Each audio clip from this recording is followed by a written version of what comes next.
Hi and welcome to another video in our top app series. In the previous videos we've covered NAPA development tools, SP2 Camel query tester, and Mavention profile completeness.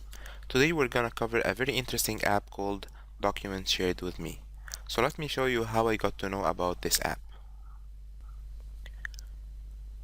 I saw this question on the Office 365 community forums. Someone was asking, how can I view all documents shared with me from other people's SkyDrive? So he was asking, a colleague of mine shared the document from his SkyDrive on Office 365 with me. The only way I can access it now is through the link he sent me. Is there a way to review all documents shared with me on SkyDrive, like Google Apps? And Microsoft answered. They said, yes, you can view all the documents using this app, the Document Shared with Me app. And here's the documentation or the datasheet for the app.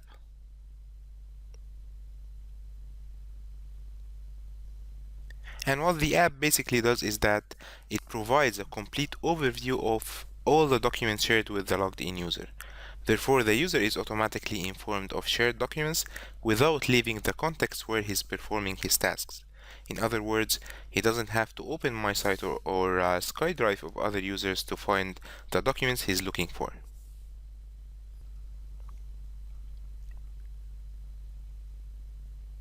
So let's see how we can configure and add this app to our tenant. I'll click on the little gear, click add an app.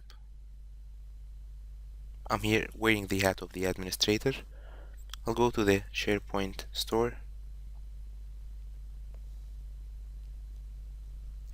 and we'll find the app in the featured apps. I'm gonna click on it, add it to my tenant.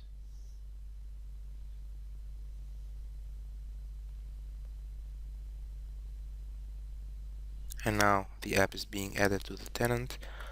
I'll agree that it will be added to the MySite host.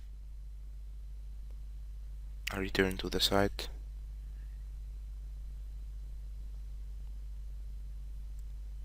Trust it.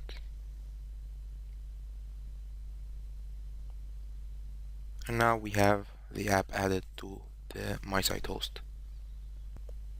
Now I will need to add it to the newsfeed page. So from the left, I'll click on newsfeed.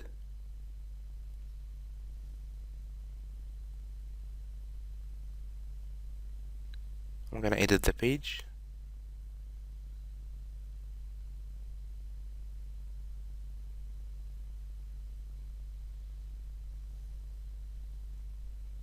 Add a web part.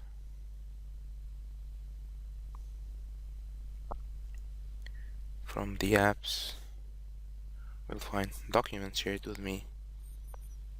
Click add.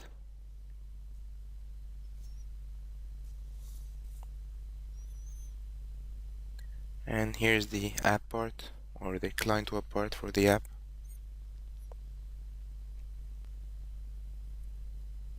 Now I'll edit the app part to explore the different options or the different configuration options.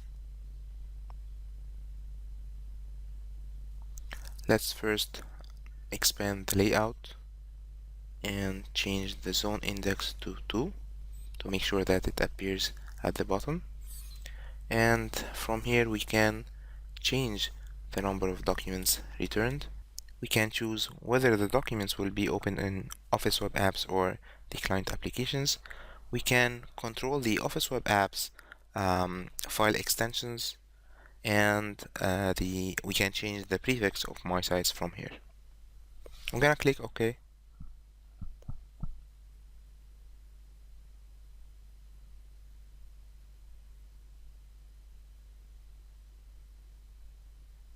Now I'm gonna refresh my page, and here's the new newsfeed page. It now contains the document shared with me. Now I finished my configuration. Let's see from the end user's perspective. Now I'm logged in as Robin, and here we can see in the newsfeed page we have the document shared with me app part. I have 40 documents shared with me, coming from all SkyDrive of the other people.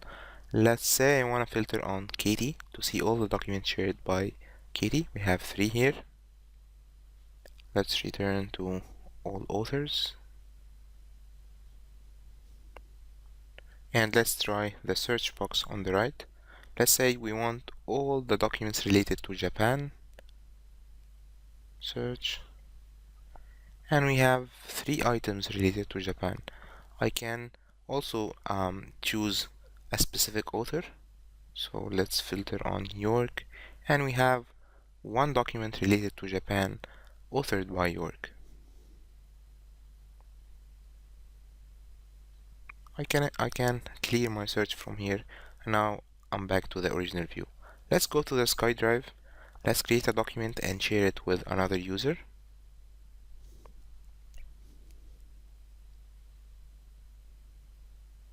So I'll create a new document, let's say Word document. Give it a name.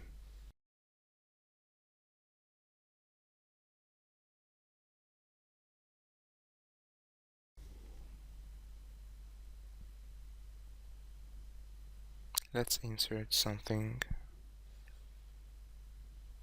Choose a file. Insert.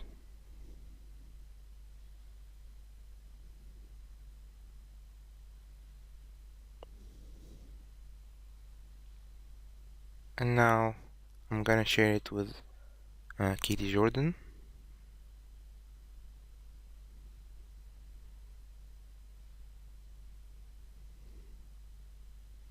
And I'm gonna write the email body. Hi Katie, please review this Word document as soon as possible. And share. Let's see from Katie's perspective. Katie receives an email from Robin. She can open the document from here, but remember, we don't want to rely on such emails. That's why we have this cool app part, or this cool app. Here's Katie. She can scroll all the way down, and here's the document that has been shared by Robin Counts.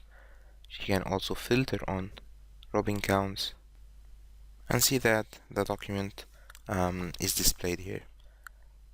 Of course, I paused the video for some time, for like 20 minutes, because the results are not displayed immediately.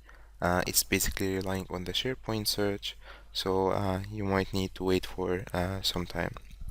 Thank you for watching this video, and see you in another one.